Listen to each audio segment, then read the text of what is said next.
faham dulu. InsyaAllah semua boleh faham. Saya nak sebutkan sini pengulangan bahawa di sisi ulama hadis, mereka menulis buku, ada metodologi, ada manhaj. Perkataan yang biasa kita dengar ialah sirah dan juga hadis. Dan ramai orang yang bertanya apa beza dan apa persamaan. Persamaan dia ialah topik dia ialah Nabi. Itu persamaan dia. Topik dia ialah Rasulullah SAW. Cuma sirah ini lebih fokus kepada keseluruhan hidup Nabi. Sebelum kenabian, selepas kenabian, sehingga ke hujung hayat. Dan meliputi juga sebelum Nabi dilahirkan pun termasuk dalam perbincangan sirah. Dan sirah ini lebih kepada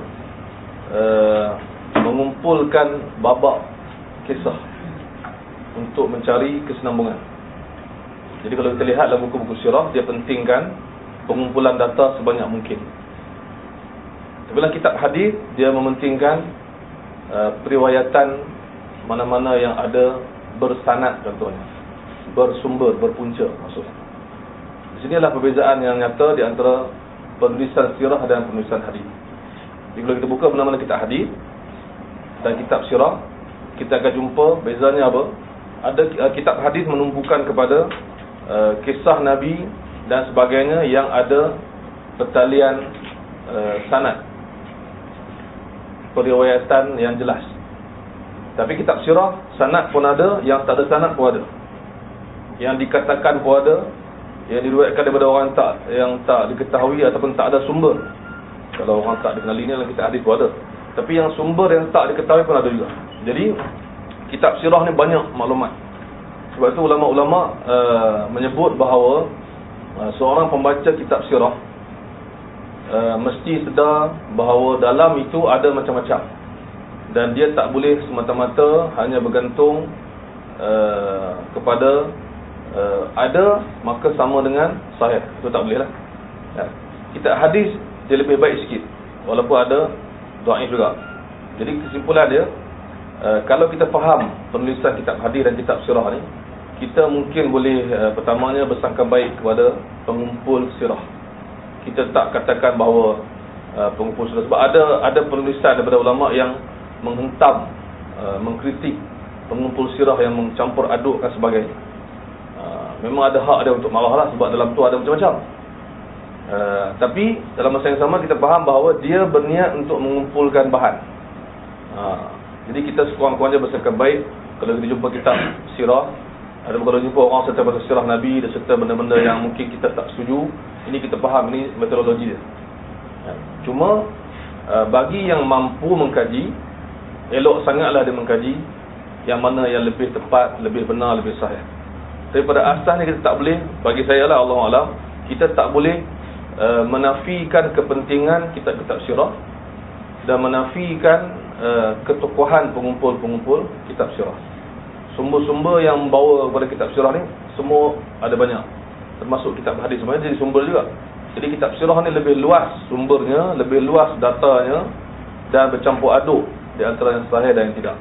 So kita kena pasti. Kitab hadis pula dia lebih kepada disiplin ilmu meriwayatkan. Itu maksud dia.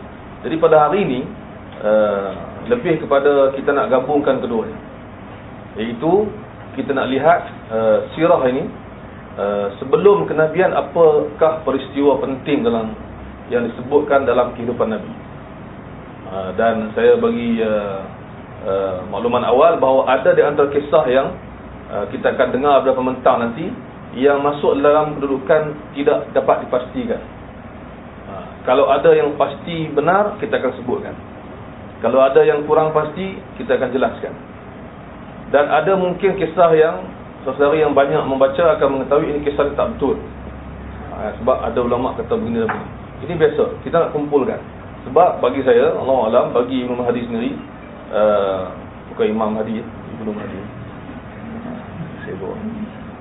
Ibnu Mahdi ni dia tujuan kita buat program ni ialah untuk mengumpulkan data.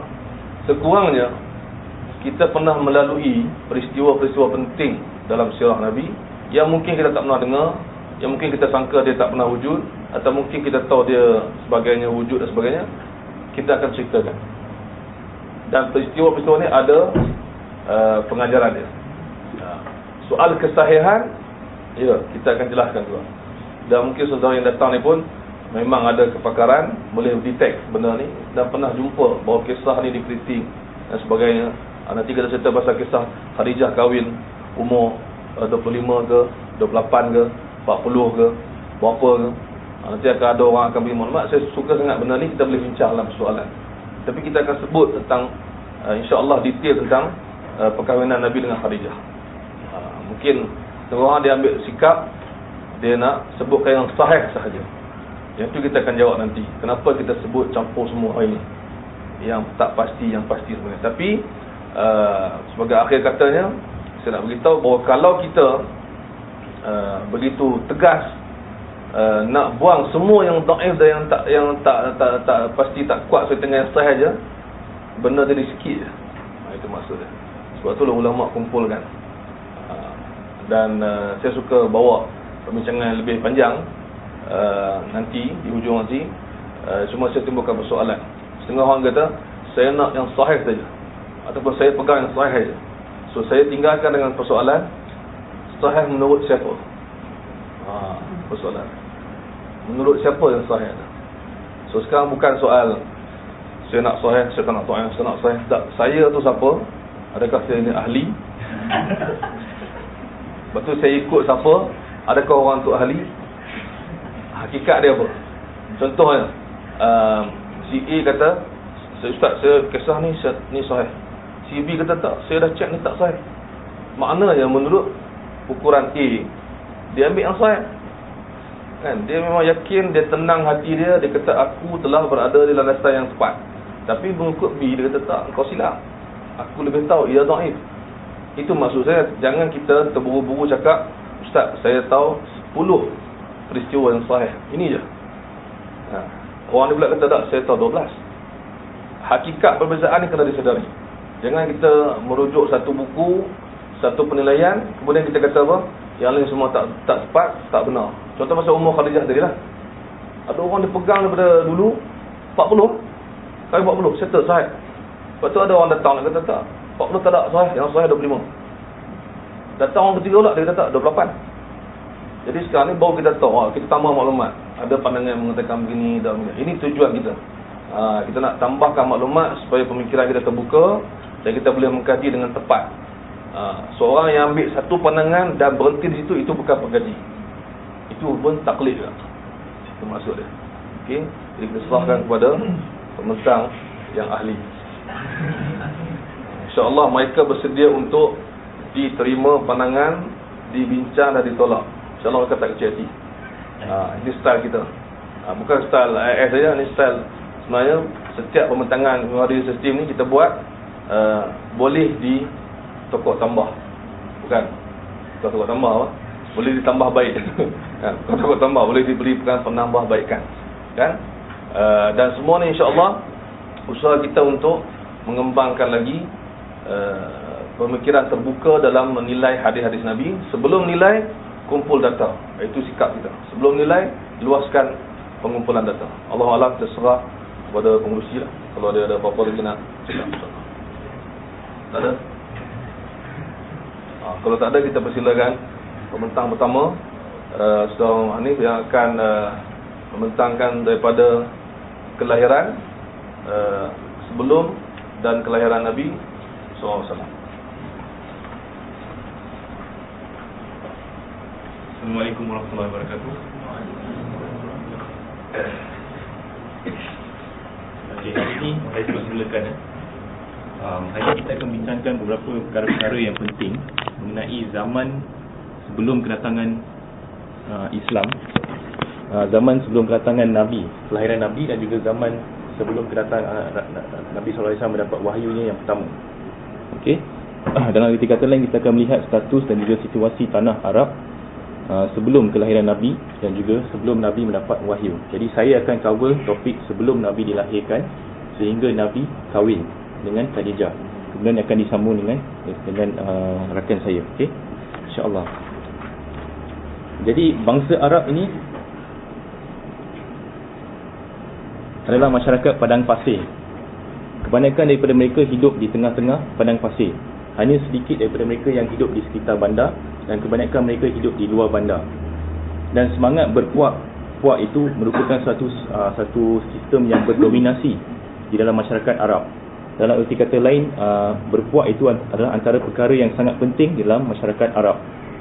Segalanya bergantung kepada status yang dimiliki oleh satu puak itu. Daripada siapakah bapa kamu, siapakah datuk kamu, apakah status kamu.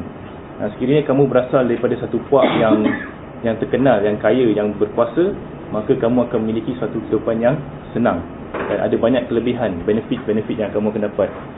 Sebagai contoh, peluang penjagaan, perkahwinan, perlindungan dan sebagainya. Dan sekiranya kalau kamu datang daripada puak yang rendah taraf dia, yang miskin, yang lemah, maka kehidupan kamu sebaliknya.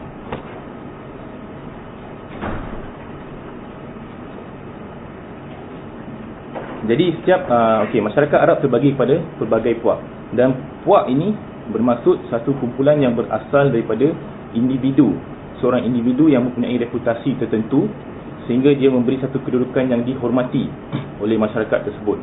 Dan individu ini mempunyai anak-anak, dan anak mereka ni akan dikenali sebagai anak kepada siapa, bapa dia lah. Maknanya saya adalah anak kepada sekian dan sekian. Jadi bapa saya itu akan menjadi nama saya. Itu biasanya orang Arab lah. Jadi anak-anak mereka ni akan membentuk satu puak sendiri. Dia ada followers dia sendiri, pengaruh sendiri, dan lama-lama ini membentuk satu puak. Jadi kesemua puak-puak ini sebenarnya adalah saudara sama sendiri. Mereka mempunyai perhubungan saudara sama sendiri. Okey. Sebab bangsa Arab ini adalah keturunan Nabi Ibrahim AS melalui anaknya Ismail, dan melalui seorang Arab yang bernama Adnan. Daripada Adnan inilah bangsa Arab mula berpecah kepada puak-puak. Asalnya mereka semua satu bangsa yang sama, bangsa Arab. Kemudian dia berpecah kepada pelbagai puak. Dan puak yang terkenal sekali ialah Quraisy, seperti yang kita tahu. Okey, terdapat banyak sebab kenapa mereka yang menjadi paling terkenal adalah tapi the main reason is sebab mereka menjaga Kaabah, dan mereka adalah ketua di bandar Mekah. Sebab tu mereka menjadi yang terkenal di sana. Dan di dalam puak Quraisy terdapat banyak puak-puak yang kecil. Di bangsa Arab ni ada banyak puak, dan setiap puak ni ada puak-puak ni yang kecil. Okey. Sebagai contoh, dalam puak Quraisy ada puak Umayyah, Hashim, Muttalib dan sebagainya. Dan datuk kepada Nabi Muhammad SAW itu Abdul Muttalib, berasal daripada puak Quraisy dan sub puak Banu Hashim. Okey. Dan sewaktu beliau muda, ni saya nak cerita macam mana dia berdapat status dia sebagai seorang ketua. Akhirnya bila zaman Nabi Muhammad SAW, dia menjadi ketua kepada bangsa Quraisy. Sebelum tu hanya pada Banu Hashim. Okey. Jadi sewaktu muda ini semua bergantung pada zaman muda dia. Masa dia muda, dia banyak melakukan perkara-perkara yang baik sehingga masyarakat di sana menaikkan taraf dia menjadi ketua kepada puak tersebut. Dan antara perkara yang dilakukan oleh Abdul Muttalib sewaktu dia muda adalah dia menemui semula telaga Zamzam yang telah hilang untuk sekian lama. Okey. Sewaktu beliau muda, sebelum kedatangan Abu Muttalib, okey, seperti yang kita tahu kan, telaga Zamzam ni bermula daripada zaman Ibrahim AS. Lama, beribu tahun dulu sebelum datangnya Abu Muttalib. Jadi beberapa tahun sebelum Abu Muttalib dilahirkan, Mekah telah diserang. Mekah ni banyak kali diserang tau oleh musuh-musuh. Okey, jadi Mekah diserang oleh seorang atau sebuah musuh yang kita tak kenal lah. Memang tak ada narration, tak jumpa. Dan orang Quraisy ketika itu tak berdaya untuk melawan. Jadi dia bertindak tu melarikan diri daripada Mekah. Jadi sebelum dia melarikan diri daripada Mekah itu, dia menanamkan segala harta bendanya di bawah Kaabah dan juga di dalam telaga Zamzam. Kemudian dia timbuskan telaga Zamzam tu dengan pasir sehingga tak kelihatan. Kenapa dia buat macam ni? Supaya kalau musuh tu datang ke Mekah tu, dia tak boleh duduk sana. Sebab di Mekah tu telaga Zamzam itulah sumber air yang paling utama. Okey, sorry. Alright. Jadi bila musuh tu datang, dia tak boleh duduk sana, dia pun keluar dan datang balik puak Quraisy, balik semula ke Mekah duduk. Tapi bila mereka pulang semula, telaga Zamzam tu dah hilang dan tidak kelihatan lagi untuk beratus-ratus tahun. Sehinggalah datang Abdul Muttalib. Dan Abdul Muttalib menjumpai menjumpai telaga Zamzam ini dengan cerita macam ni. Pada satu hari beliau sedang tidur di sebelah Kaabah. Di sebelah Kaabah, di tempat Hijr Ismail. Kalau hari ni kita tengok dekat Mekah tu ada bentuk U kan. Itu Hijr Ismail. Dia sedang tidur di sana. Kemudian dia mendapat mimpi. Mimpi menjumpa seorang lelaki. Lelaki tu dipercayai Jibril lah, Jibril AS, memberitahu dia ada sebuah telaga di depan Kaabah tersebut. Tapi itu sebenarnya dapat 3 kali mimpi. First mimpi nampak telaga, second mimpi nampak telaga, dia sedang menggali telaga tu. Third mimpi baru dia jumpa Jibril. Jibril beritahu dia lokasi yang lokasi telaga tu lah, di depan pintu Kaabah dan sebagainya. Kemudian lepas daripada mimpi yang ketiga tu, dia bersama anaknya ketika tu, Al-Harith. Waktu tu dia ada seorang anak je, Al-Harith. Mereka pergi menggali telaga Zamzam itu, sehingga mendapat perhatian puak-puak Quraisy. Semua melihat dia, cakap, apa kamu sedang buat? Saya mendapat mimpi bahawa di sini adalah telaga Zamzam. Lalu ditertawakan oleh masyarakat sekeliling. Tapi mereka menghindarkan dan terus menggali sehingga terpancutlah telaga Zamzam, air Zamzam tersebut. Panjang cerita dia. Sebenarnya lepas daripada penemuan Zamzam tu, telaga Zamzam tu, berlaku perbalahan sama orang Quraisy. Tiba-tiba nak berebut hak pula. Saya berhak untuk jaga Zamzam, telaga ni. Dan akhirnya untuk simpulkan cerita ni, pendekkan cerita ni, ada beberapa peristiwa yang terjadi. Lama-lama mereka menyetujui untuk Abu Talib untuk menjaga telaga Zamzam. Dan ini menaikkan lagi taraf dia, menaikkan lagi status dia, menaikkan prestige dia. Sebab sekarang ni bukan saja menjaga Kaabah, dia pun menjaga telaga Zamzam. Okey, alhamdulillah. Dan selepas itu dikatakan Abu Muttalib rezeki ni bertambah. Dia mendapat anak yang banyak, ramai, lebih kurang 10 anak. Antaranya adalah Abdullah, anak kepada bapa kepada Nabi Muhammad sallallahu alaihi wasallam. Okey, Rasulullah sallallahu alaihi wasallam, saya pendekkan cerita lah. Sebenarnya kita ada satu lagi cerita tentang anak dia Abdullah. Tapi sebab cerita ni banyak, saya mengambil, yang saya tak cakap dekat awal tadi, sumber-sumber yang saya rujuk ni daripada sumber-sumber yang paling awal sekali yang kita boleh dapati hari ini, iaitu daripada Ibnu Ishaq. Kenal Ibnu Ishaq, pernah dengar? Ibnu Ishaq, Ibnu Hisham, Ibnu Sa'ad. Ini antara 3, dan juga At-Tabari. Tapi saya merujuk kepada Ibnu Ishaq dengan Ibnu Hisham. Okey. Dan mereka ni dikatakan Ibnu Ishaq adalah penulis. Dia adalah seorang ahli sejarah. Dia bukan ahli hadis, ahli sejarah yang paling awal menulis sirah. Tetapi bukunya sudah pun tidak ada hari ini. Tulisan asalnya sudah hancur. Tapi kita boleh dapat tulisannya daripada karangan Ibnu Hisham, anak murid kepada Ibnu Ishaq, dan juga Ibnu Sa'ad At-Tabari. Mereka merujuk kepada buku-buku ini. Okey. Dan sumber saya adalah daripada Ibnu Ishaq, Ibnu Hisham, Rakim Maktub karangan Mubarak Furi, dan juga seorang orientalis, Masalih Martin Lings. Martin Lings merujuk kepada Ibnu Ishaq juga. Semua sumber yang samalah. Okey.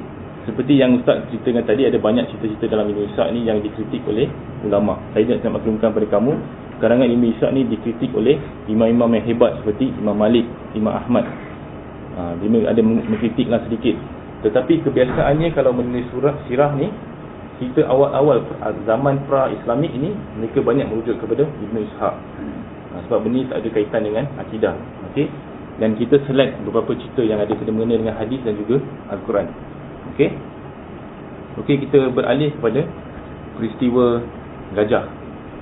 Seperti yang kita maklum, Rasulullah SAW telah dilahirkan pada tahun gajah, tahun di mana Allah Subhanahu Wa Taala telah memusnahkan tentera gajah milik seorang raja governor yang bernama Abraha al-Ashram. Okey, dia adalah seorang yang berasal daripada Abyssinia. Dia adalah orang yang beragama Kristian, tetapi ketika itu dia berada di Yaman. Dan ketika itu Yaman dikuasai oleh Abyssinia, dan mereka telah mengkristiankan Abyssinia. Dia ada cerita yang panjang lah. Nama sebenarnya ada gelaran dia, Al-Ashram kan. Al-Ashram tu maksudnya muka yang terbelah, splitted face. Ada sebab lah. Okey, dia digambarkan seorang yang rendah dan gemuk. Okey. Alright, and then Abraha ni orang yang sangat cemburu. Dia mencemburui keagungan bangsa Arab, Kaabah yang dikagumi oleh bangsa Arab. Ketika itu memang Mekah ni menjadi satu bandar yang suci. Daripada zaman dulu sehingga hari inilah satu bandar yang suci. Jadi benda ni dicemburui oleh Abraha. Lalu dia bertekad untuk membina sebuah gereja yang besar untuk lawan dengan Mekah, supaya gereja tersebut akan menjadi pusat bandar suci ataupun bandar yang dikagumi dan diagumi oleh bangsa Arab yang baru mengalahkan Kaabah Mekah tu kan. Jadi dia membina sebuah gereja yang sangat besar bernama Al-Qulyas, gereja Al-Qulyas. Okey. Dan struktur ni sangat besar dan ketika itu dikatakan itu merupakan struktur yang paling besar dalam dunia. Paling majulah, paling hebat dalam dunia. Dan gereja itu dibina dengan marmar, dicampur dengan perak dan juga emas. Ada banyak salib-salib. Dan salib-salib itu digabungkan dengan marmar, perak dan juga emas. Hebatlah. Tetapi unfortunately perkara tersebut tidak terjadi. Bangsa Arab tidak pedulikan gereja tersebut. Dan akhirnya hasrat beliau untuk menjadikan itu sebagai satu bandar suci gagal. Lalu tambah marah dia kepada Mekah tersebut, terhadap Kaabah tersebut. Dengan itu Abraha tiba-tiba bertekad dan berazam untuk pergi ke Mekah dan merobohkan Kaabah. Sampai macam tu sekali. Dia punya cemburu je, tak puas hati kan. Dan dia menggunakan tentera gajah. Dan dikatakan di dalam Rahib Al-Maktum, dikatakan Abraha membawa sebanyak 60,000 tentera bersama dengan, ada yang mengatakan 9 ataupun 13 ekor gajah. Gajah-gajah yang besar. Antara gajah tersebut, ketua gajah tersebut bernama Mahmud. Gajah-gajah ni sebenarnya di tanah Arab saja ada gajah. Jadi gajah ni diambil daripada Afrika dan dibawa kepada Yaman semua. Jadi bila orang Arab mendengar gajah, dia takut sebab dia tak pernah tengok gajah kan. First time tengok orang datang tentera dalam 60,000 bawa gajah lagi. Jadi orang Arab bila dapat berita ni dia takut. Okey. Lepas tu Abraha pun bergeraklah menuju ke Mekah. Waktu itu pun orang Arab sudah kecoh dekat Mekah dan mereka pun ramai yang dah start keluar daripada Mekah. Dan Abraha pun bergerak terus ke Mekah. Sampailah ke Mekah itu, mereka sampai di sekitar bandar Mekah dan berkhemah di sana. Dan kemudian berjumpa dengan Abdul Muttalib. Dan ketika itu adalah seorang menjaga Kaabah lah. Tapi sebelum mereka sampai ke Mekah tersebut, Abraha ni telah mengarahkan beberapa daripada tenteranya pergi ke Mekah dan mencuri unta-unta Abu Muttalib dan juga harta benda orang di Mekah tu sebagai warning lah. Saya sedang datang ni nak menyerang bandar kamu. Jadi dia nak warning tu, dia curi, dia buat kerosakan di sana. Lepas tu bila sampai di sana, Abdul Muttalib berjumpa dengan dia. Okey, bila Abdul Muttalib berjumpa dengan dia, dia bertanyakan, boleh tak kamu pulangkan balik unta kepada saya. Jadi Abraha bila dengar ni terkejutlah. Saya datang sini nak merobohkan Kaabah kamu kan, warisan tok moyang kamu daripada Ibrahim AS. Tapi kamu tanya unta pula. Lalu Abdul Muttalib menjawab kepada dia, sesungguhnya aku adalah tuan kepada unta. Dan Kaabah itu memiliki tuannya yang tersendiri. Dan dia pasti akan mempertahankan Kaabah tersebut. Bila Abraha mendengar Abdul Muttalib cakap tu, dia pun rasa marah juga. Jadi siapa yang boleh halang saya daripada merosakkan Kaabah ni? Saya bagi kamu pilihan. Saya datang sini untuk merobohkan Kaabah dan saya bukan datang sini untuk bunuh orang. Kalau kamu mau duduk sini boleh teruskan, tapi saya nasihat kamu keluar saja daripada kota Mekah ini. Lalu perkara ini dipersetujui oleh Abdul Muttalib. Dia pun tak sedaya untuk melawan. Bangsa Quraisy bukan bangsa yang berperang. Dia tak suka berperang-perang. Dia tak bersedia untuk berperang. Dia humble, lembut. Jadi dia pun mengalah, kata okey kita keluar. Dan dia, Abdul Muttalib, telah memberitahu pada orang Mekah supaya cepat keluar daripada Mekah tersebut. Dan tetapi sebelum dia keluar, dia berdiri di depan Kaabah dan berdoa sambil menangis kepada Allah SWT, mengatakan, tolonglah selamatkan Kaabah ini, kami tak terberdaya. Lalu keluar Abdul Muttalib ke sebelah gunung di atas sana. So mereka bermalam di sana. Keesokan hari Abraha mula menyerang Kaabah tersebut. Dan apabila mereka menyuruh gajah tersebut menghala ke Kaabah untuk menunturkannya, gajah tu tak nak pergi. Dia duduk still. Malah dia tunduk. Duduk saja. Okey. Dia duduk saja. Lepas tu dia pukul dengan besi, dengan kayu dan sebagainya. Pukul. Tapi bila menyuruh ke hadapan ke Kaabah, mereka tidak mau pergi. Tapi kalau menghala mereka ke kiri atau ke kanan atau ke belakang yang menuju kepada Syria dan Yaman, mereka nak gerak. Jadi dia rasa heran. Kenapa Dia paksa, tiba-tiba di atas langit tu datang beribu-ribu burung dari kata mana, sehingga keadaan berubah menjadi mendung. Orang semua dah terkejut tengok ke atas tu. Lepas tu tiba-tiba terasa badan mereka terkena dengan batu-batu. Tengok tadi tak video tadi, ada burung bawa batu kan. Setiap burung tu bawa 3 batu, 1 di mulut dan 2 di tangan. Dia bawa, lepas tu dia lontarkan batu tu. Batu kecil je, tapi bila terkena badan, dia akan memakan kulit dan juga isinya sehingga bernanah. Dan that one is a slow death tau. Dia tak mati instantly, dia ambil masa untuk mati. Suffocate lama-lama baru mati. Seperti sayur yang dimakan ulat. Ni dalam surah Al-Fil ada menyebut. Okey, kena tu baru mereka sedar dan sebenarnya mereka sedang diserang oleh Allah Subhanahu Wa Taala. Tiba-tiba ada burung datang, jadi mereka pun lari. Ramai yang terkena, tapi bukan semua yang terkena. Ada yang insaf, ada tiba-tiba bertaubat. Tapi Abraha tu dia memang kena teruk, sebab memang dah tidak boleh dimaafkan lagi. Dan dikatakan dia mati bukan di Mekah, dia mati apabila sampai di Yaman. Maknanya dia suffocate tau. Isi-isi yang dimakan, lepas tu bernanah, busuk. Lepas tu ada riwayat ada yang disebut dalam kitab Ibn Ishaq, dia sampai kat Yaman tu, dia dah macam ayam yang dah dimakan, tinggal tulang-tulang je. Kemudian last sekali jantung dia meletup, mati. Teruk lah kan? Tapi dia suffocate, mati slow-slow. Jadi Allah berfirman, kita boleh terima cerita ni sebab dia ada sebut, ada dalam Al-Quran, dalam surah Al-Fil ayat 105, surah yang ke-105. Allah berfirman, apakah kamu tidak memperlihatkan baginda bagaimana Tuanmu telah bertindak terhadap tentera gajah. Ini Allah SWT bercakap dengan Rasulullah SAW. Bukankah dia telah menjadikan tipu daya mereka untuk menghancurkan Kaabah itu sia-sia, dan dia mengirimkan kepada mereka burung yang berbondong-bondong yang melempari mereka dengan batu berasal dari tanah terbakar. Maknanya tanah terbakar ni what you call, neraka lah. Batu ni bernama batu sijil yang berasal daripada neraka. Itu baru sikit je. Lalu dia menjadikan mereka seperti daun-daun yang dimakan ular. Kulit-kulit mereka mati, dimakan, isi-isi mereka makan berlubang-lubang di sana kan. Itulah azab Allah Subhanahu Wa Taala. Lalu mereka kalah. Okey. Dan pada tahun yang sama juga Nabi Muhammad SAW dilahirkan. Sebab tu mereka panggil Nabi dilahirkan pada tahun gajah. Ini bukan sama dengan kalender Cina tahun monyet, tahun gajah, tahun kambing tak ada istilah tu.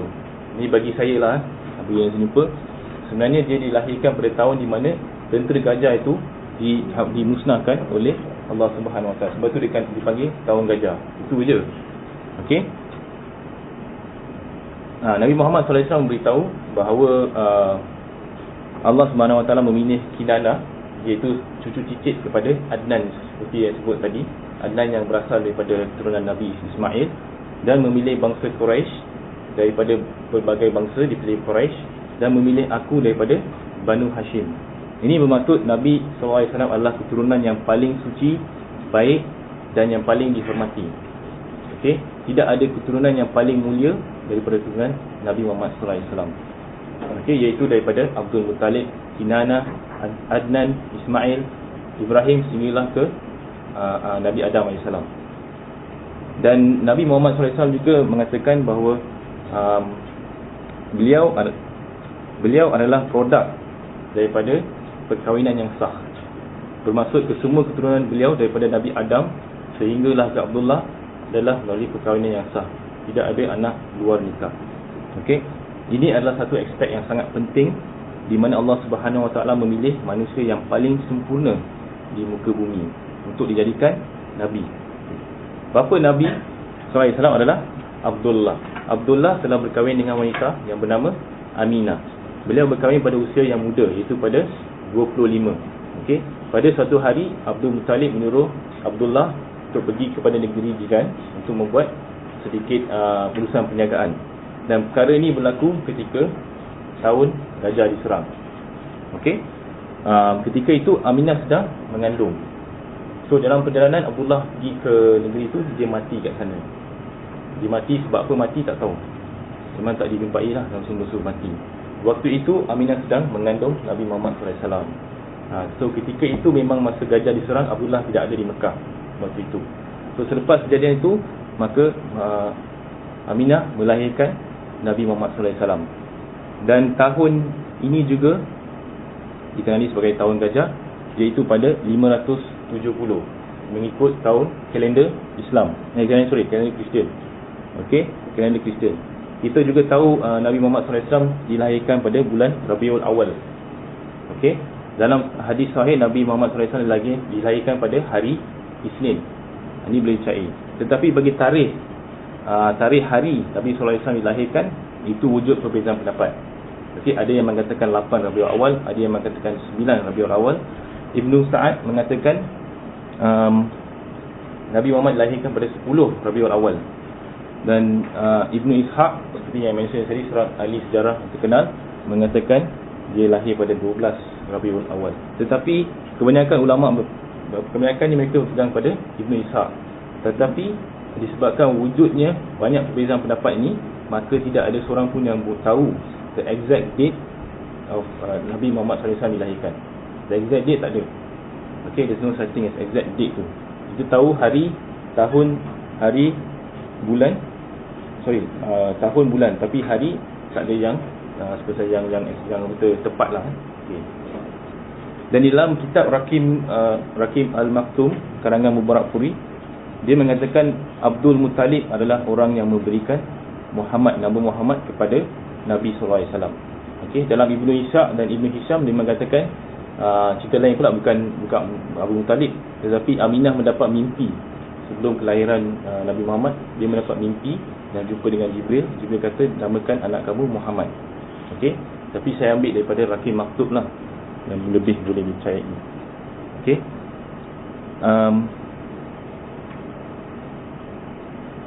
dan nama Muhammad tu sebenarnya waktu itu memang ada digunakan, tapi jarang didengar. Ia adalah nama bahasa Arab, tapi jarang didengar. Okey, jarang orang gunakan. Macam nama Allah pun wujud masa tu, tapi orang jarang orang menyebut Allah, sebab masyarakat dah seleweng dengan pelbagai Tuhan. Tadi ada tengok kan, Al-Manat, Al-Uzza, Al-Lat, Hubal. Hubal ni adalah Tuhan yang paling tinggi kedudukan dia di Mekah. Al-Lat ni adalah Tuhan di Taif. Al-Uzza dan Al-Manat ada di Mekah. Maka ada sejarah dia lah, macam mana Hubal tu boleh datang ke Mekah. Okey, masyarakat Arab mula menyembah berhala 2 abad sebelum kelahiran Nabi Muhammad SAW. Dan Hubal ni dibawa daripada Syria oleh seorang lelaki Arab yang bernama Amr bin Luhai. Inilah orang pertama yang membawa syirik kepada bangsa Arab. Okey, so sehingga bila sampai Nabi Muhammad SAW, terdapat 360 patung ketika di Mekah. Waktu Nabi SAW balik ke Mekah, to reconquer Mekah kan, lepas hijrah, ada 360 patung di dalam dan juga di sekeliling Kaabah tersebut. Okey, disebut pada nama tadi kan. Okey, kemudian orang bertanya kepada Abu Talib, kenapa kamu menamakan Muhammad? So Abu Talib mengatakan Muhammad ini adalah maksud terpuji, yang sangat terpuji, yang terlalu banyak terpuji. Itu maksud Muhammad. Dan dia mahu Muhammad ini dipuji oleh makhluk yang ada di bumi dan di langit. Maksudnya manusia dan juga malaikat dan sebagainya. Dia mahu macam tu. Okey, dan dikatakan Muhammad SAW telah berkatan pada hari ke-7 selepas beliau dilahirkan. Dan pada hari tersebut jugalah beliau telah diberikan nama Muhammad. Okey, Muhammad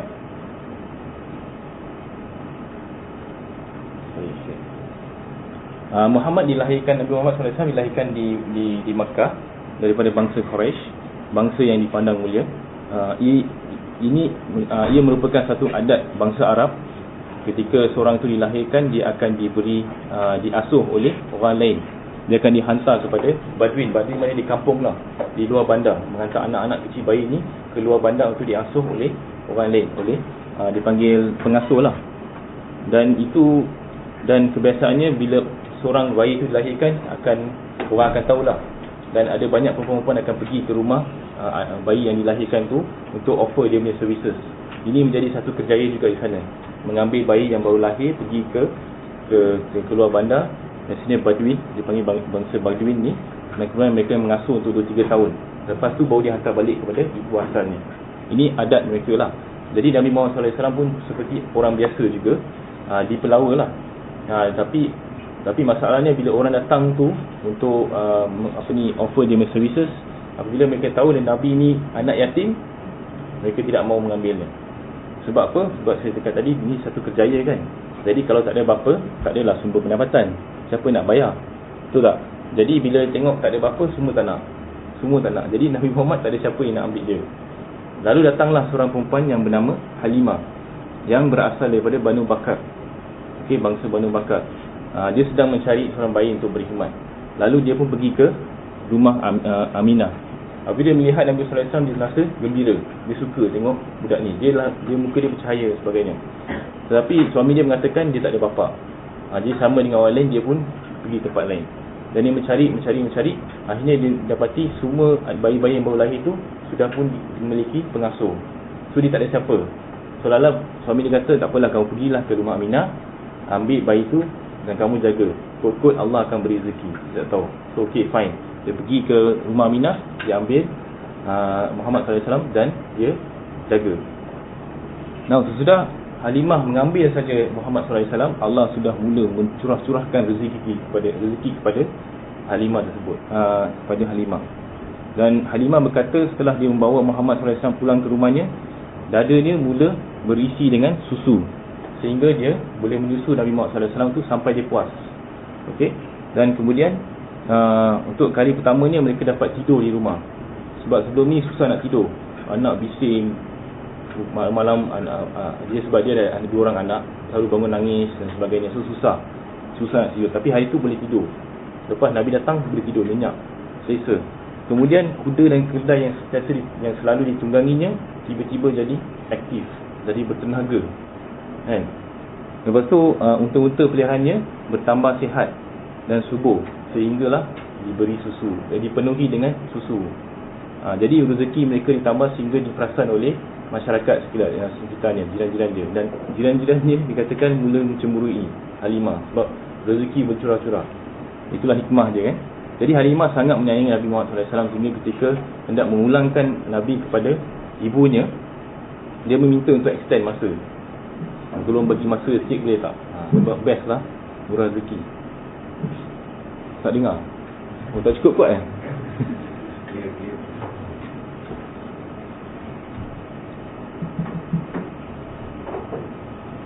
panjangkan masa lagi.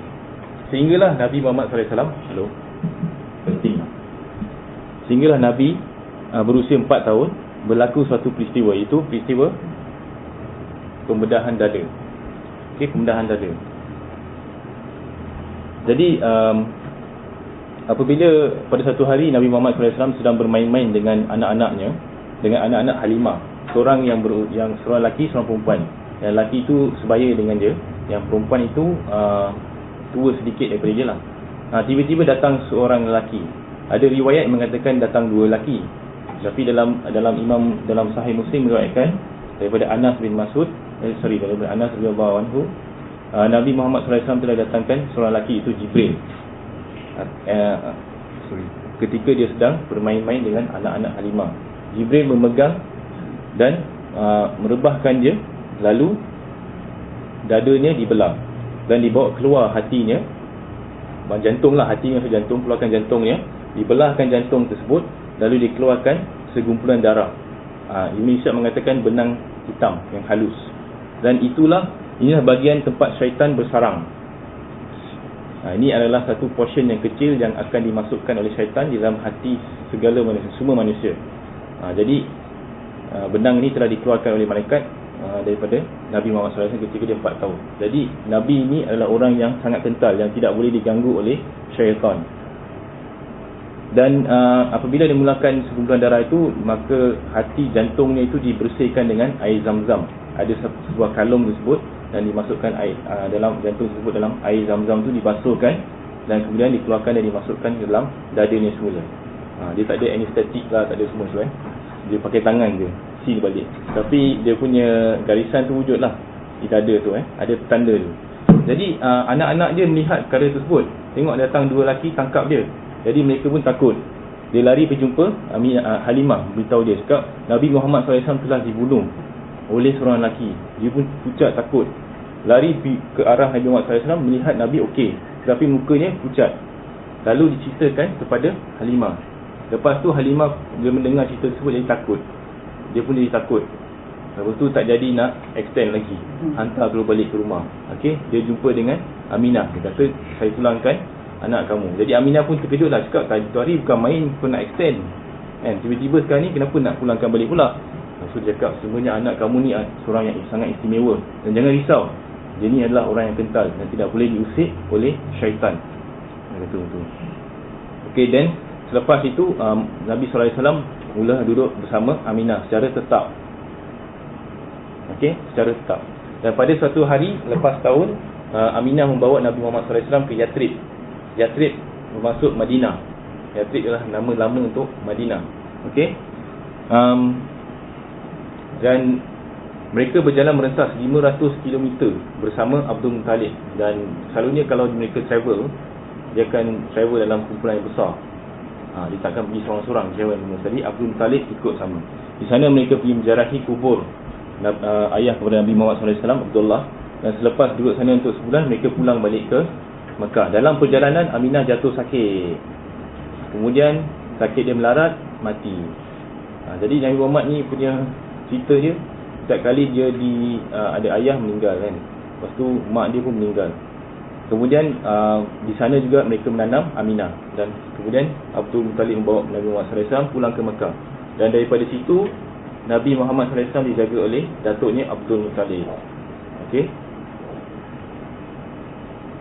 Abdul Muttalib. Dan Abdul Muttalib dikatakan telah memberi layanan yang sangat istimewa kepada Nabi Muhammad SAW. Tidak ada layanan yang paling istimewa, yang lebih istimewa yang pernah diberikan kepada Nabi Muhammad SAW, termasuklah anak dan cucu-cucunya yang lain. Nabi Muhammad ni sangat special. Okey, dan Nabi Muhammad pun, Abdul Muttalib pun sempat menjaga dia selama 2 tahun. Lepas 2 tahun meninggal lagi. So Nabi Muhammad SAW jadi anak yatim lagi. Dan kemudian dia dijaga oleh pakciknya Abu Talib. Kenal kan Abu Talib? Abu Talib ni adalah seorang yang miskin. Dia miskin, lepas tu keluarga besar. Jadi dia terpaksa, dia tak boleh nak tanggung Nabi Muhammad SAW. So dia menyuruh Nabi Muhammad SAW untuk bekerja pada usia yang sangat muda. Ketika itu baru dia 8 tahun. Jadi Nabi Muhammad bila usia 8 tahun dah start kerja, dah start involve dengan masyarakat. Dan antara pekerjaan pertamanya ialah menjadi pengembala kambing. Betul lah. Itu pekerjaan pertama. Jadi Nabi SAW bersabda di dalam Sahih Al-Bukhari, dia menyebut setiap Nabi yang pernah ada di muka bumi ini adalah seorang pengembala kambing, termasuklah aku. So macam itulah keadaan dia bekerja sebagai pengembala. Tak pernah pergi sekolah dan sebagainya. Tak ada sekolah pun tentu kan. So satu hari bila dia berusia 12 tahun, dia telah mengikut Abu Talib pakciknya ke negeri Syria. Ini wujudnya, datangnya peristiwa bertemu dengan pendeta Buhairah di Syria. Jadi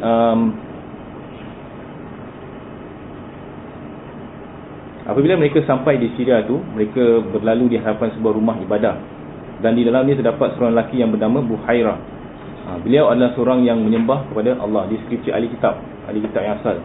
Dikatakan dia ni Kristian lah. Okay, dia Kristian.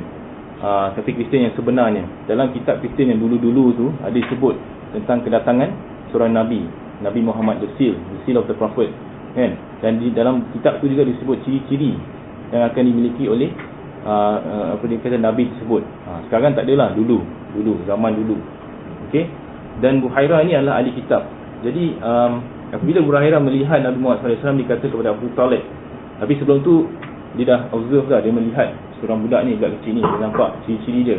Jadi dia dengan pada kali pertama tu, untuk kali pertamanya dia mengajak kumpulan Abu Talib ni semua ke rumah dia untuk makan malam. Dia nak belanja, cakap jom datang ke rumah. Jadi orang pun heran, kamu tak pernah ajak kita orang makan pun kan? Selalunya duduk dalam bilik je, dalam rumah, tak pernah keluar. Jadi hari ni dia ajak satu kumpulan ni masuk ke dalam rumah. Dia orang tanya dia. Lalu dia pun bercerita. Dia tanya, dia observe Nabi Muhammad SAW. Adalah dia tanya beberapa soalan dan sebagainya. Kemudian dia berjumpa dengan Abu Talib dan dia memberitahu kepada Abu Talib, Nabi Muhammad kamu, anak kamu ni, anak saudara kamu ni. Tapi sebelum dia tanyalah, ini siapa? Kemudian Abu Talib kata, ini anak saya. Dia kata, tak, kamu bohong. Wah, dia tahu pula kan, kamu bohong. Cakap, mana kamu tahu saya bohong? Yalah, saya tahu ini bukan anak dia. Bapa dia pasti akan mati. Sebab dia tahu ciri-ciri dia. Jadi Abu Talib kata, ya memang saya adalah pakcik kepada dia. Lepas tu baru dia cakap, kamu kena jaga anak kamu sebab anak saudara kamu, sebab dia adalah bakal Nabi, dan kamu kena hati-hati dan mengawasinya, sebab terutama daripada orang Yahudi, sebab orang Yahudi tak suka. Dia memang sedang menanti orang ni, dia akan bunuh. Jadi mendengar perkara tersebut, Abu Talib pun menghantar balik Nabi Muhammad SAW balik ke Mekah, sebab risau kan, di Syria tu ada banyak orang Yahudi. Okey, selain daripada tu dia nak cerita, Abu Talib bertanya lagi kepada Abu Hairah ni, apa lagi yang kamu tahu tentang Nabi Muhammad? Dia kata, bila aku melihat dia, pokok-pokok mula tunduk kepada dia, awan melindunginya, dia jalan mana-mana awan akan ikut melindungi dia. Memang banyak cerita lah lepas Nabi sebelum Rasulullah ni memang banyak cerita, kalau dia travel ke mana-mana awan akan ikut dia dan melindungi, dan berbagai lagi petanda-petanda lah. Okey, lalu Abu Talib pun menghantar semula Nabi Muhammad SAW balik ke Mekah. Okay. Setelah itu apabila Rasulullah SAW, dia seperti remaja lain, bekerja sebagai seorang pengembala kambing di sekitar Mekah tersebut, dan dia sangat involved dengan masyarakat, sehingga kan pada satu hari, iaitu ketika Nabi Muhammad SAW berusia 20 tahun, berlakunya peperangan Fujar. Seperti yang kita tahu kan, peperangan Fujar. Peperangan ni adalah antara puak Kinana dan juga puak Hawazin. Ketika Nabi SAW berusia 20 tahun, Nabi SAW pernah bersabda di dalam sebuah hadis, dia mengatakan, aku masih ingat lagi ketika aku kecil berlaku peperangan antara puak Qusay dan juga puak Hawazin, dan aku mengutip panah yang dilemparkan oleh musuh-musuh dan memberikannya kepada pakcik aku, itu Abu Talib. Maknanya dia involve. Waktu tu dia muda sangat lah, tapi dia involve dalam peperangan. Dia bukan jenis yang duduk dalam rumah atau jauh daripada masyarakat. Walaupun masyarakat ketika itu masyarakat yang menyembah berhala, yang syirik dan sebagainya, tapi dia tidak mengasingkan diri, dia still involved. Okey. Dan ini juga menunjukkan Nabi SAW memainkan peranan yang sangat penting dalam masyarakat. Dia tidak menjauhkan diri daripada masyarakat. Apabila masyarakat ditimpa kesusahan, dia juga akan involve dalam masyarakat tersebut dan membantu mereka. Okay, saya rasa saya akan stop sampai sini je lah. Sampai sini saja. Kemudian kita akan sambung cerita-cerita selepas ni. Pertama sekali cerita dia berjumpa dengan Khadijah. Sebenarnya lepas ni pun ada sambungan, bila Nabi SAW makin meningkat umur, dia makin involve dalam perniagaan dan sebagainya, sehingga jumpa dengan Khadijah. Okay, dan dia pergi ke Syria semula untuk membuat perniagaan lah, kerja-kerja yang disuruh oleh Khadijah AS. Jadi saya nak beritahu lah sekali, sumber-sumber saya adalah daripada Ibn Ishaq. Ibn Ishaq memang seperti saya kata tadi, dah tak ada buku-buku dia, tidak boleh jumpai. Asalnya tak ada lagi, tetapi buku kitab dia ada. Dan kebanyakan daripada cerita-cerita itu diambil daripada karangan anak muridnya, itu Ibn Ishaq dan juga At-Tabari. Okay, Ibn Ishaq ada sedia juga sebuah sirah juga, tapi kebanyakan ni diambil oleh daripada Ibn Ishaq dan ditafsir pula. Sebab dalam Ibn Ishaq ni ada banyak perkara-perkara yang dikritik lah, yang dikritik hebat oleh Imam Malik, Imam Ahmad dan sebagainya. Sebab dia adalah ahli sejarah, seperti yang disebut tadi oleh Ustaz Adlan kan, dia adalah ahli sejarah, dia kumpul saja. Waktu itu tidak ada ilmu metodologi bagaimana nak mengumpulkan maklumat. Jadi apa yang didengar terus diambil, maknanya rasa percaya terus ambil. Dia tak ada siasat. Dia tak tanya, kamu dapat cerita ni daripada mana? Sekian. Lepas pergi kat orang sana, macam Abu Kharibat. Hari benda tu tak ada. Metodologi pendidikan itu wujud beberapa tahun kemudian saja. Tapi Ibn Ishaq ni dia banyak mengambil apa yang dia dengar. Tapi dia adalah orang yang dikenali yang sangat berilmu, yang sangat hebat. Dia duduk di Mekah, di Madinah dan dia belajar daripada orang di sana. Kemudian dia buat kitab, dan dia lah orang pertama yang mengumpulkan sirah. Okey. Kemudian Ibn Ishaq dan juga Ibn Sa'ad dan juga Rahim Maktum. Rahim Maktum adalah tulisan Mubarak Furi, kan, seorang ulama bangsa Arab campur India. Okey. Untuk hari ini sirah ni dikira sirah dia yang dikira sebagai sirah yang paling bagus lah, paling baik. Dia ada gabungan. Okey. Tapi kebanyakannya bila mengambil cerita-cerita tentang sebelum kedatangan Nabi, yang cerita awal tu dia selalu akan refer kepada Ibn Ishaq. Tetapi selepas dia mendapat wahyu, banyak kritikan di situ. apabila perkara-perkara berkaitan dengan akidah dan sebagainya kan, itu banyak ulama sangat careful lah, banyak pertikaikan. Okey, saya rasa di sini saja saya akan stop. Okey, kalau ada question nanti boleh tanya. Okey, berapa nama bapa Ibrahim? Okey. Actually saya dah baca dalam buku Ibn Ishaq ni, dia ada tulisan tau, keturunan Nabi daripada Nabi Muhammad sampai ke Adam. Okey, tapi saya kumpul sampai setakat Nabi Ibrahim saja. Siapa? Bukan Azhar kan? Azhar? Azhar dia saya. Saya tak pasti lah. Itu kita bertanya Al-Quran. Okay. Kita boleh tanya nanti Ustaz Alan. Saya buat kajian yang khusus detail tentang Nabi sebelum kedatangan, sebelum lahir. Okey. Jadi saya sempat cover sampai Nabi Ibrahim. Sebab nanti kalau tidak sangat panjang. Dalam Ibn Ishaq dia sangat detail. They have every story. Tapi tak tahu boleh percaya ke tak lah. Kita dia cerita. Yes, yang important. Tapi yang pastinya memang semua sirah ni bersepakat lah, Nabi, keturunan Nabi ni memang daripada Abdullah sampai ke Adam. Okay. Anything else ditanya nantilah Q&A. Okay. Sekarang saya serahkan majlis kepada pembentang seterusnya. Minum, okey. Kita berhenti break untuk minum. Kemudian setengah jam rehat kepala. Setengah jam kemudian akan disambung oleh pembentang seterusnya.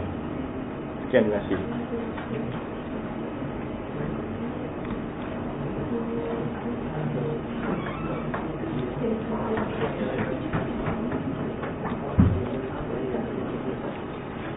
Tak dengar ya? Tak dengar. Dengar je. Nak tak pakai laptop.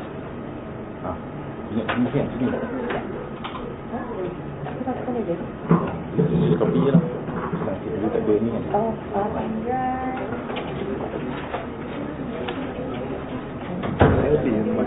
Dia nak pakai di sini. Dia tak dengar. Boleh makanan ada dia dan tu.